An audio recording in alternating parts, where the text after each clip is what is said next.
Sud Radio, l'esprit libre, il est 7h38. Invité de Robert Ménard ce matin, Bernard Lugan, historien, spécialiste de l'Afrique et notamment du Mali évidemment.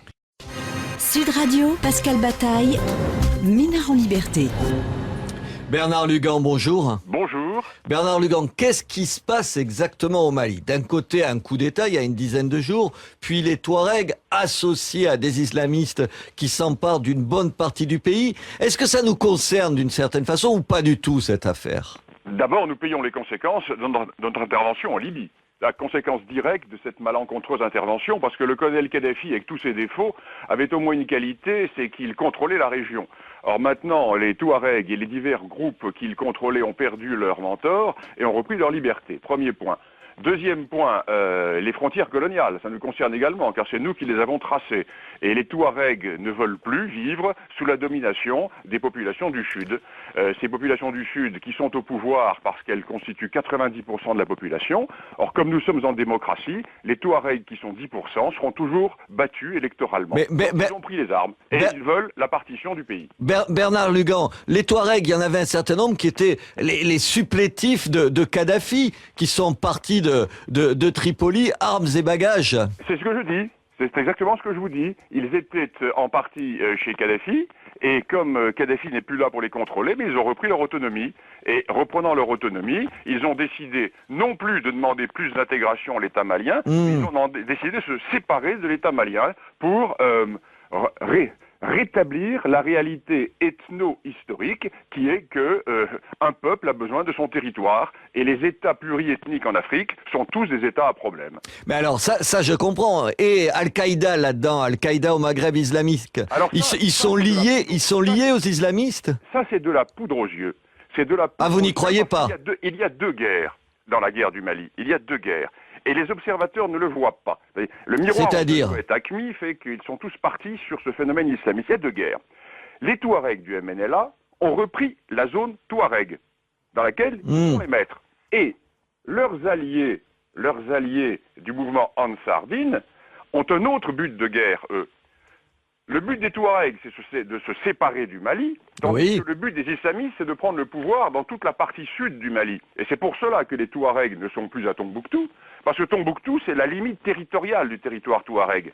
Donc, ils ont laissé les islamistes, ils sont alliés provisoirement de circonstances. Ah, ils sont alliés en ce moment, quand même. Non, le MNLA tient la zone Touareg. Il n'y a pas d'islamistes dans cette zone Touareg. Les islamistes sont avec Ansar Dine, et eux tentent de marcher vers Mopti, vers Sékou. Mais Bernard Lugan... Ils tentent de remonter le Niger, non pas de le descendre, parce que le Niger coule d'ouest en est. Et ce mouvement islamiste n'est pas composé de Touaregs. Il y a une toute petite minorité de Touaregs d'un sous-clan des Ifora. Le reste, ce sont des Arabes, des Chamba. Bernard Lugan... Attendez, laissez-moi terminer, c'est important. Parce que le Sahara n'est pas peuplé que de Touaregs. Les Touaregs habitent dans la partie centrale du Sahara, mais la partie centre-ouest du Sahara est peuplée par des tribus arabes, Chamba, Regibat, Mor, et c'est eux qui donnent cette troupe au mouvement Ansar Dine, qui est tout de même dirigé par un certain nombre de sous-clans Touaregs. Donc c'est très compliqué. Bernard Lugan, je comprends, mais vu d'ici, on se dit, parce qu'il y a des témoins qui ont expliqué qu'ils avaient vu à l'entrée de certain nombre de villes qui étaient prises des barbus, entre guillemets, hurler Allah Akbar, Dieu est grand. Évidemment, nous ici, on se dit, voilà, ça va être une base arrière islamiste et ils vont pouvoir organiser des attentats en direction de l'Europe. Mais écoutez, si vous avez vu des Touaregs barbus, vous me les montrerez parce que moi je n'en connais pas. Parce que, voyez-vous, chez les Touaregs, le problème, c'est que les femmes ne sont pas voilées, mais les hommes sont voilés. Bon. Alors, donc, nous sommes un autre monde. Il y a des islamistes quand même dans tout ça, Bernard Lugan. Ce que les observateurs ont vu, ce ne sont pas des Touaregs, ce sont des Arabes. Des Arabes. D'accord, mais ils sont alliés avec les Touaregs. Comment? Ils sont alliés avec les Touaregs, un certain nombre. Il y a, si vous voulez, une alliance de circonstances. Alors tout le problème est de savoir. Alors maintenant, ceci étant, posons la problématique. Il y a trois possibilités. Oui. Est-ce une véritable alliance? Est-elle durable? Première question. Deuxième problème, la rivalité entre les deux mouvements est-elle véritablement importante? Y a-t-il eu un partage territorial ou pas? Et puis, ce qui est important peut-être, c'est que les chefs de ces deux mouvements appartiennent à la même tribu touareg, qui est la tribu des Ifora. Alors, n'y a-t-il pas un partage du travail avec d'un côté les islamistes qui sont là pour affoler l'opinion occidentale et contre lesquels il va falloir intervenir, et là je suis bien d'accord. On va y revenir. Ce qui va permettre aux Touaregs d'être tranquilles dans leur zone Touareg et la partition du pays. Ce serait un calcul. Alors Bernard Lugan, qu'est-ce qu'on fait par rapport à cette situation? On laisse les pays voisins intervenir, on laisse faire en se disant les Touaregs ils ont qu'à avoir leur pays, ou on fait la guerre? Alors, les pays voisins sont incapables d'intervenir. Ils peuvent intervenir le long du Niger, c'est évident, pour sécuriser Mopti et pour sécuriser Ségou, en remontant le Niger. Je précise toujours que le Niger, on le remonte vers Bamako et on le descend au-delà de Gao, n'est-ce pas? Donc, ils peuvent le faire. Mais ils sont incapables de reprendre le territoire touareg. Moi, je crois qu'il y a donc deux guerres. Dans la guerre contre les islamistes, il faut intervenir. C'est-à-dire qu'il ne faut pas laisser les islamistes prendre le pouvoir à Bamako. Attendez, je croyais que vous étiez contre les interventions, vous? Mais écoutez, non, je vous dis, je suis en train de vous expliquer la situation. Contre les islamistes qui peuvent déstabiliser toute la région, il est important qu'il y ait une intervention qui soit faite par les pays africains ou que nous aidions les troupes locales. Mais il ne faut pas intervenir plus au nord. Il ne faut pas intervenir en zone touareg, parce que nous avons là l'opportunité, enfin, de casser ce mensonge des frontières coloniales et des États multiethniques coloniaux. Oui, mais c'est toute l'Afrique qui va éclater, Bernard Lugan, si on accepte de modifier les frontières. Et écoutez, l'Érythrée vient bien d'être indépendante. Oui, mais on voit ce que ça donne. Est indépendant. Le Somaliland va être indépendant. Mais à la fin des guerres de 30 ans, les traités de Westphalie, pour rétablir la paix en Europe, ont créé des dizaines d'États. Alors, oui, mais personne n'est prêt à refaire la même chose. La balkanisation n'est pas forcément le chaos. À l'heure actuelle, nous sommes dans une situation de pré-chaos partout dans cette zone sahélienne. Ces frontières ne sont pas des frontières, sont des frontières cicatrices. Ce sont des frontières mutilantes qui ont coupé des peuples.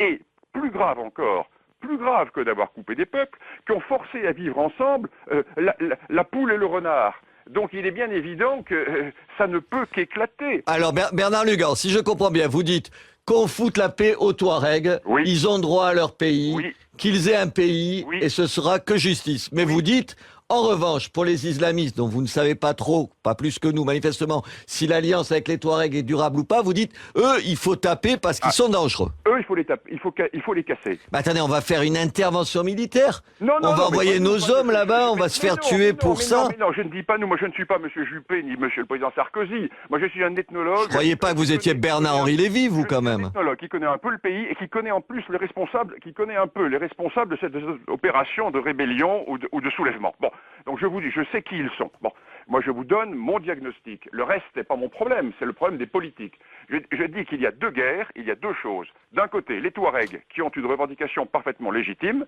et de l'autre côté, il y a les islamistes qui peuvent être un élément de déstabilisation pour nous dans notre arrière-cour méditerranéenne.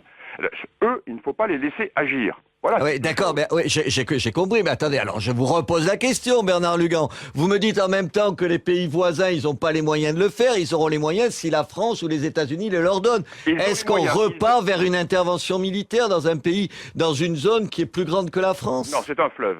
Et ils ont les moyens de tenir, ils ont les moyens de les bloquer à Mopti et à Ségou. Ça, c'est clair, c'est clair.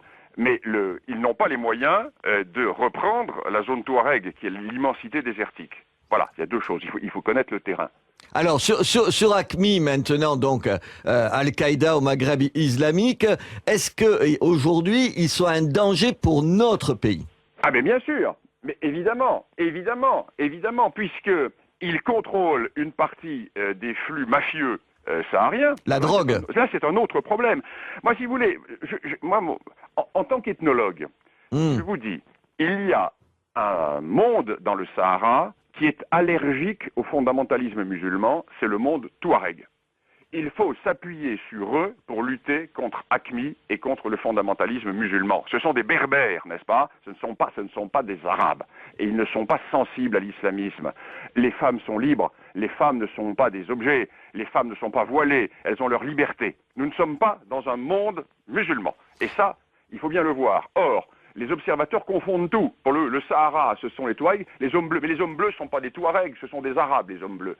Et Alors, on va être déçus. Alors maintenant, si les hommes bleus, c'est même plus les Touaregs. Les supplétifs arabes de l'armée française, notamment les Chamba, lorsque nous sommes battus contre les Touaregs à la fin du 19e siècle. Bernard Lugan, est-ce que le Quai d'Orsay a raison de dire aux ressortissants français, Oui. je crois qu'il y en a 5000 au Mali, ou de partir quand ils n'ont rien à faire sur place, ou de pas y aller quand on est ailleurs? Ben, ça fait un bon moment qu'ils auraient dû partir. Et dans toute cette partie de l'Afrique, bien évidemment, ça éviterait à AQMI d'avoir des otages et d'avoir une monnaie d'échange avec nous, n'est-ce pas? Il faut un commerce des otages. J'ai vu que depuis 2003, il y avait eu une 40aine d'otages et que ça leur rapporte beaucoup d'argent. Ils vivent de ça et du trafic de la drogue. Alors, 30% du trafic de la cocaïne passe par la zone, non pas par la zone Touareg, mais par la zone qui est située entre le monde Touareg et la Mauritanie, c'est-à-dire à l'ouest de l'espace Touareg, et remonte avec les réseaux du Polisario, etc., et tout cet ensemble qui est un ensemble islamo-mafieux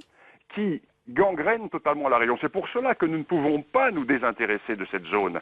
Parce que il y a les flux de drogue, il y a les flux de trafic, il y a les flux migratoires, tout ceci passe par là. Tout ceci passe par là. Bernard Lugan, merci. Donc, j'essaye de résumer. Qu'on laisse tranquille les Touaregs, qu'on s'en prenne aux islamistes qui contrôlent un certain nombre de trafics. Bernard Lugan, historien, spécialiste de l'Afrique. Merci à vous.